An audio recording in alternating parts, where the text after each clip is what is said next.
This channel is made possible by viewers like you. My viewers, subscribers, and patrons greatly help to keep this channel going. I wouldn't be here today if it wasn't for all of you. Please make sure to subscribe so you don't miss any uploads. And if you'd like to go the extra mile, please check out my Patreon page. For just $1 a month, you'll get access to what I'm working on, previews of upcoming content, and even early videos, along with other tier options for those that are interested. Thank you, and now on to the video.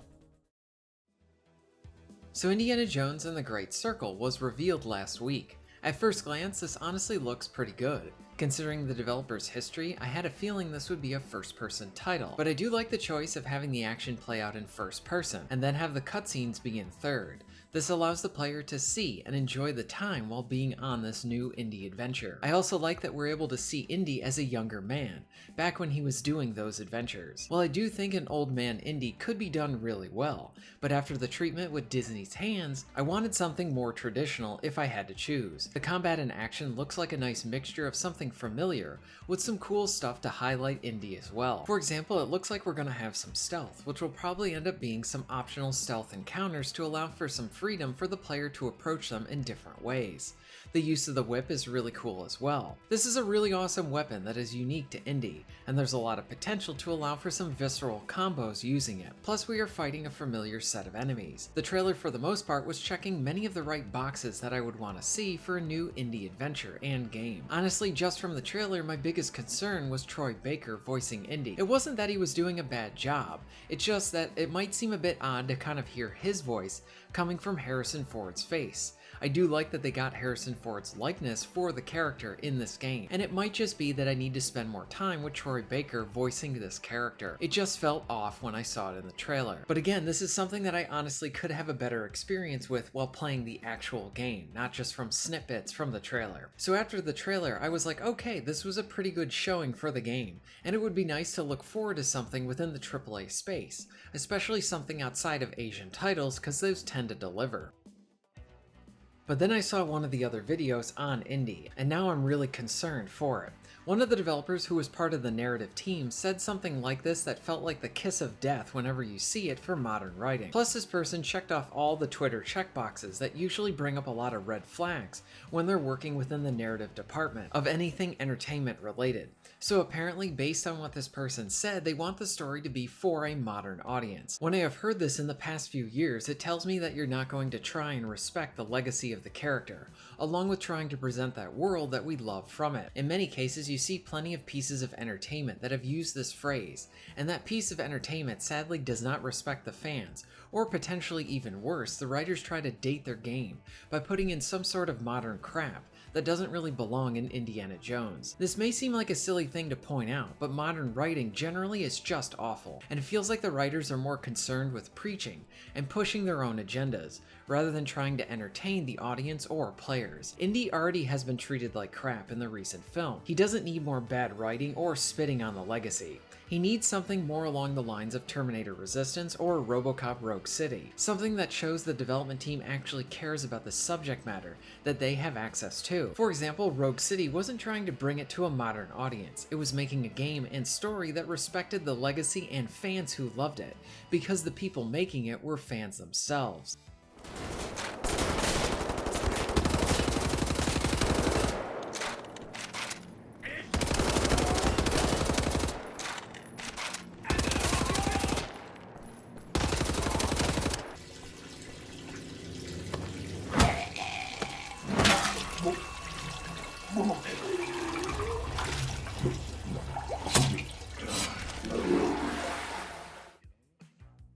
Now what gives me some confidence is that I have to admit the trailer was actually good.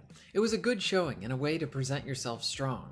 The related presentation is where the developers should not have been featured within this, because it was like they built up a lot of goodwill from the trailer and then threw it all away when we heard it's going to be for a modern audience. Even with my concerns with the infection of modern writing ruining many stories, I do generally love the developer. Back on the PS4, Machine Games made one of my favorite games, Wolfenstein: The New World Order. It has an alternate history approach where we lose World War II, and the narrative, characters, and especially the villains were very strong.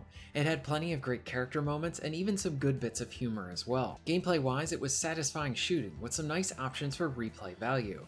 Great build-up and execution of levels with so many memorable moments. You got to experience everything from a prison break to needing to be thrown into a prison camp and then eventually escaping. The prequel, The Old Blood, was a great addition, lighter on story but delivered some more great action, and a fun arcade-like mode with plenty of gameplay. The New Colossus was a sequel that I enjoyed in many ways, but it did stumble in a few areas. The sequel lacks some of the elements that made their first so great, but it was still good. It just missed the mark a bit. Then we got that odd co-op focused title called Youngbloods. This was still a fun game, but it felt like the quality of the series really dipped again, and now it felt like the story and especially the characters were really suffering. Now in fairness, this was made by both Machine Games and Arcane, and there were rumors that it was mostly made by Arcane rather than being a Machine Games title. So while Machine Games has seen a decline in their quality of output, Indiana Jones seemed like the perfect fit for this developer. So Indiana Jones and the Great Circle is coming out this fall. Also, side note, The Great Circle seems like the game could have had a bit of a punchier name. Look at the prior films and even the older games. They had bigger titles. The Great Circle seems too safe, and maybe even a bit generic for an indie game. But hey, if the game ends up being good and the title is the only thing that falls flat, I'm okay with that. But I really do hope that we see Indiana Jones as a character that is respected and not belittled. I do not want to play this game and see another character sort of come in and sideline our main hero. Indy should be the star, and the spotlight should mostly be always on him.